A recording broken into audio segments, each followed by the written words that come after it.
Hi kids, how are you today? Welcome back to my channel. Please don't forget to like, share, and subscribe. Happy learning! Our subject for today is English. We are going to discuss Quarter 1, Module 1, and the lesson, Filling Out Forms Accurately. At the end of this lesson, you are going to fill out forms accurately, school forms, deposit and withdrawal slips, etc. Lesson 1. Fill out forms accurately. Have you ever tried to enroll in a school? What were the requirements that you had to accomplish? Did the school ask you to fill some forms? If you were, then you have an idea of what this lesson is about.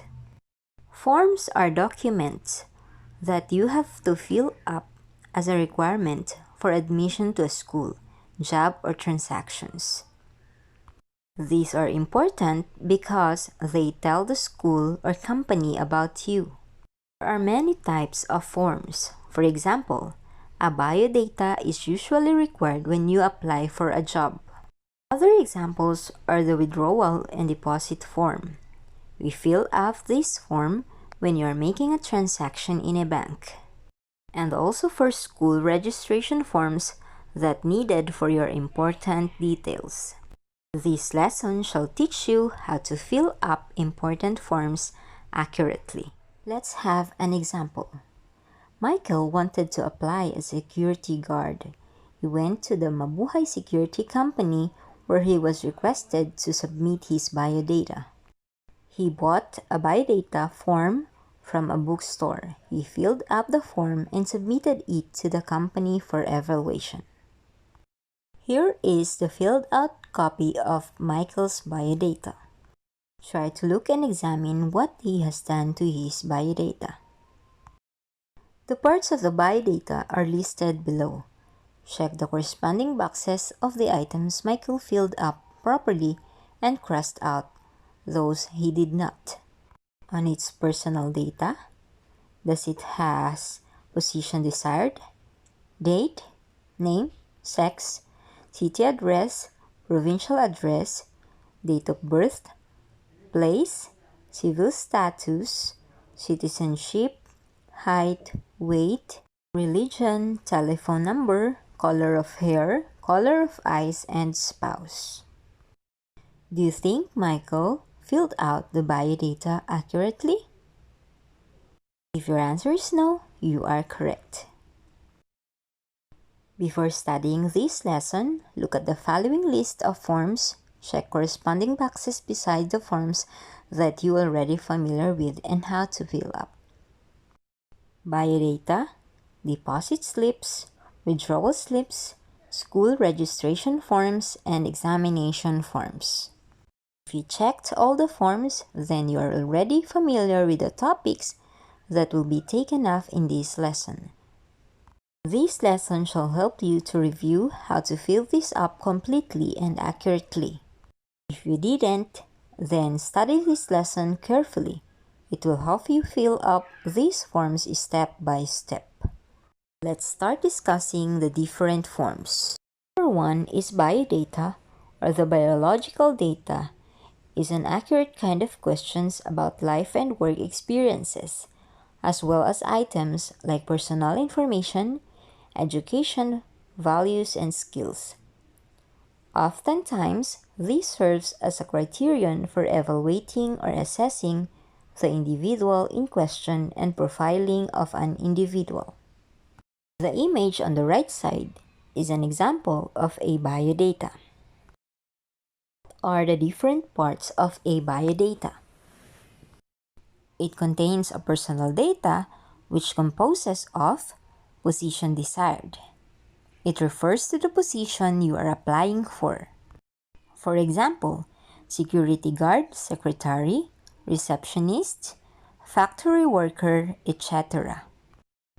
If there is a code for the position, place it beside the position title. The company usually provides codes for its positions. B. Date. It refers to the date when you filled up the biodata. Make sure you indicate the following: the month, day, and year. For example, August 24, 2020.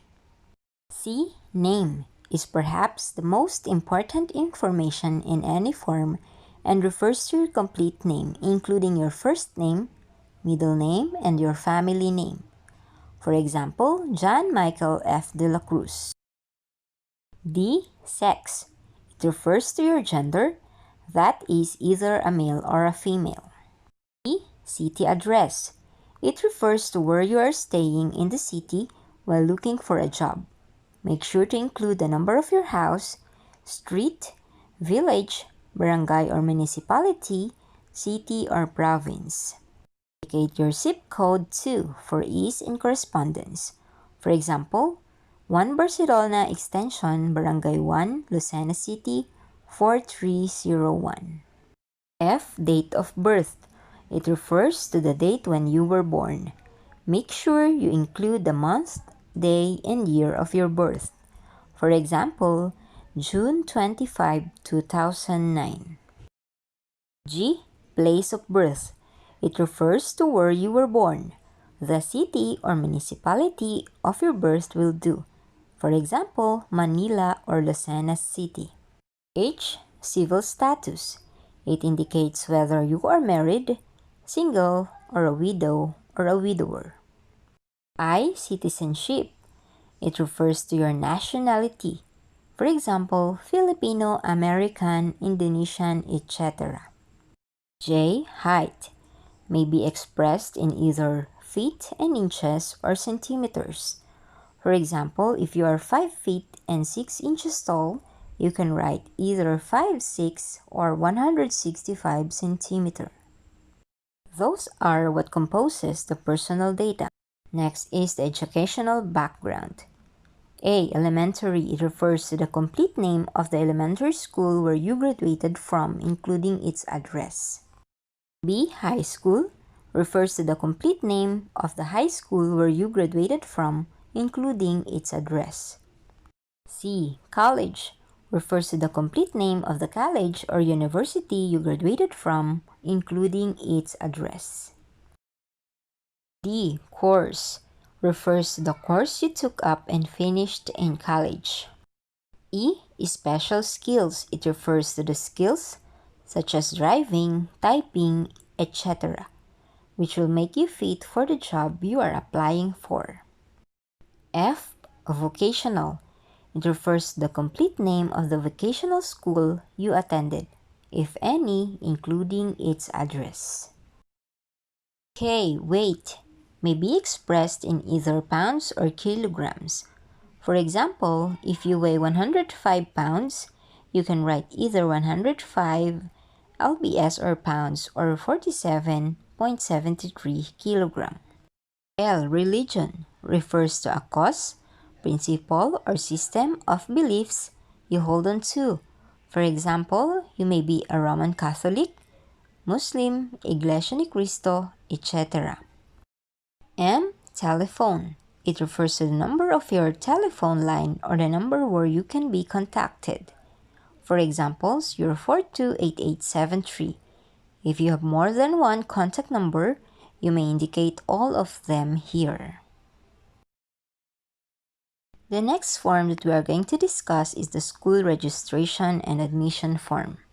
The school registration form is used to register new students. It may ask personal data of the students, the name, age, school attending, grade level, etc. These will serve as a guide for the teachers or staff regarding the basic information of the student for further data needed for the school forms. The image on the right side is an example of a learner enrollment and survey form.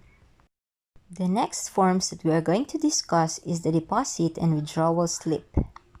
A deposit slip is a form supplied by a bank for a depositor to fill out designed to document and categorize the items included in the deposit transaction.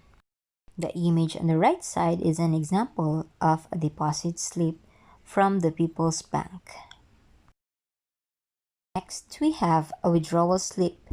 It is a printed piece of paper used in bank to withdraw money in cash from account. It contains certain particular information such as name of customer, date, amount to be withdrawn in words and figure, and the signature of the customer. The picture on the right side is an example of a withdrawal slip. Now we're done discussing the different kinds of forms. I hope you learned a lot from this video. Please remember this, kid, you should follow certain guidelines when filling up forms. Filling up forms accurately is the first step in getting into a school or company you are interested in. Different kinds of forms require different kinds of information. But all these have something to do with whatever the form you are filling up is for. If, for example, you are applying for a school admission, the information that the form asks for have something to do with your personal information and school attended. Fill out the data or information needed with honesty. Now we're done, kids. Do you have any questions? If you have questions, please don't hesitate to ask your teachers. Thank you for watching, kids. Till our next lesson. Keep safe, everyone.